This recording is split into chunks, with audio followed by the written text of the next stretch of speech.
कितनी खुशी किस्मत है तैबा की वो गलियां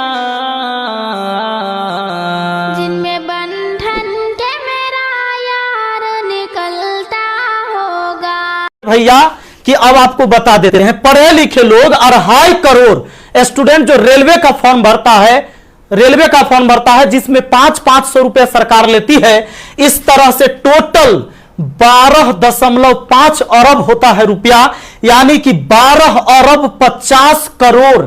बात समझ में आ रहा है? हमें समझ में आ रहा है, क्योंकि मैथ का मैं टीचर हूं तो मुझे समझ में आता है। हमारा गांव में 5 रुपए ब्याज चलता है मोदी जी, 5 रुपए सैकड़ा महीना का ब्याज चलता है। 3 रुपए मान लेते हैं कि मोटा रकम है तो 3 रुपए। अब 3 रुपए से हमने निकाला 3% से महीना का, क्योंकि महीना में ब्याज चलता है गांव में, तो इस तरह से 12 महीना में 12 36% हुआ, 2 साल में 72% हुआ, और ये 12.5 अरब का जो ब्याज हुआ वो 9 अरब हुआ। 2 साल आप लटका दिए रेलवे वाला फॉर्म भरवा के लड़का सबको 500 रुपया लेके।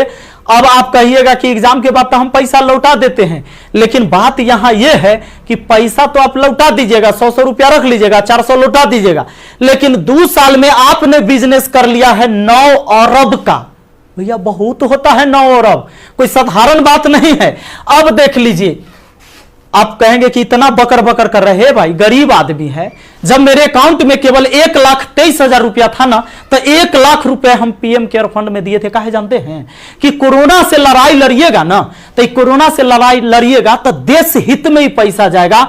इस पैसा से जब वैक्सीन बन के आएगा या हमारे साइंटिस्ट लोग जब इस पर रिसर्च करेंगे वैक्सीन पर, तो खर्च लगेगा। तो आदमी किसके पास जो औकात था, 1 रुपया, 11 रुपया, 100 रुपया, 50 रुपया, 1 करोड़, 500 करोड़, 1000 करोड़ लोगों ने योगदान दिया, जिनसे जो हो सका। पूरा देश आपके साथ खड़ा था, आपके साथ खड़ा था। और याद रखिएगा कि यह युवा बेरोजगार रहेगा तो आपके विरुद्ध खड़ा होगा। भैया तख्ता पलट जाएगा, ये बात पक्का सुन लीजिए। काहे कि आज हम दिल से बात कर रहे, दिल से बात किए थे तब ना मदद किए थे। अब देख लीजिए, 30 मार्च को मैंने योगदान दिया था 1 करोड़ रुपए। हमारा तब पागलपन चढ़ल था। हम तो अपन गलती का पश्चाताप जूता से मार के करते हैं, लेकिन याद रखिएगा कि जूता उस नेता को भी पड़ेगा जो वोट मांगने आएगा हमारे यहां। याद रखिएगा, ये पूरा देश में अब बवाल होने वाला है। अगर सही टाइम से एग्जाम नहीं लीजिएगा, युवाओं को रोजगार नहीं मिलेगा, तब आपके मन की बात नहीं होगी। हमेशा ये जनता के भी मन की बात होनी चाहिए। यहां पर आपको पता चले तो जिन लोगों को बुरा लगता होगा सर्च कर लीजिएगा, प्रधानमंत्री राहत कोष में 1 लाख रुपए का योगदान दिया। मैथ मस्ती लिखिएगा, ये लाइन लिखिएगा, मैथ मस्ती लिखिएगा, जरूर आ जाएगा, आपको पता चल जाएगा। हमारा घर भी करकट का है, और फिर भी अकाउंट में 1,23,000 था, 1 लाख रुपया डोनेट किए थे ताकि हमारे देश में खुशहाली आए और इस कोरोना वायरस से हमारा देश लड़े। ए भाई, वो बच्चा के पैसा दिया हुआ है, जो हम पढ़ाते हैं ना, वो वीडियो देखता है ना, वो व्यू होता है, उसे पैसा आता है, वो पैसा हम आपको दिए थे। पाप लगेगा ना, तो तनी ध्यान दीजिए यहां पर। ये देखिए, कहते हैं कथी कि स्थानीय खिलौने बनाकर आत्मनिर्भर भारत बनाइए। खिलौना तो हम बनल है, जैसे मन होता है आप खेल रहे हैं, जो आप कह रहे हैं लोग वही कर रहा है। अब हम कौन खिलौना बने? खिलौना तो जनता बन चुका है आप लोगों का। ये हमारे मोदी जी थे, ये हमारे नीतीश बाबू हैं। इनका चाल सुनिएगा, इनका चाल क्या है। अभी जब चुनाव आने वाला है तो बिहार पुलिस के बहाली निकाल देंगे। बिहार पुलिस के बहाली निकाल देंगे तो भारी संख्या में एग्जाम को करवा लेंगे, रिजल्ट नहीं देंगे। अब एग्जाम दे के लड़का फसल है कि अगर नीतीश जी नहीं आते हैं तो फिर आगे रिजल्ट नहीं आएगा, कोई ना कोई बवाल। चूंकि बिहार में कोई एग्जाम जो है ये ना है कि साफ सुथरा से हो। आप देख रहे हैं बिहार एसएससी का एग्जाम कितना साल में हुआ है। आदमी बूढ़ा गया, जवानी में दिया था एग्जाम और रिजल्ट आते थे बूढ़ा जाएगा। अब चूंकि बिहार में एग्जाम ऐसी होता है, तो ये क्या होगा कि रिजल्ट होगा चुनाव के बाद, मजबूरन फिर नीतीश कुमार जी को चुनेंगे। शिक्षक के बहाली आ जाएगा, बिहार पुलिस के बहाली आ जाएगा, सारे बहाली, दरोगा सबके बहाली आएगा। ये कब होगा? चुनाव के टाइम में भैया। तो नीतीश जी का जो ये था, इसमें इन्होंने कहा कि नल जल का रख रखाव करने के लिए वार्डों को 2-2 हजार रुपया मिलेगा। हे प्रभु, ये 2-2 हजार कहला दे रहे हैं, नल जल के दशा दिखा दें। 33,000 करोड़ 33,000 करोड़ रुपया आपने बिहार में नल जल पर खर्चा कर दिया। आज आपको असलियत हम दिखाते हैं, इस वीडियो में देखिएगा आप लोग जरूर। इस वीडियो को इतना शेयर करिएगा कि मुख्यमंत्री से लेकर प्रधानमंत्री तक पहुंचना चाहिए।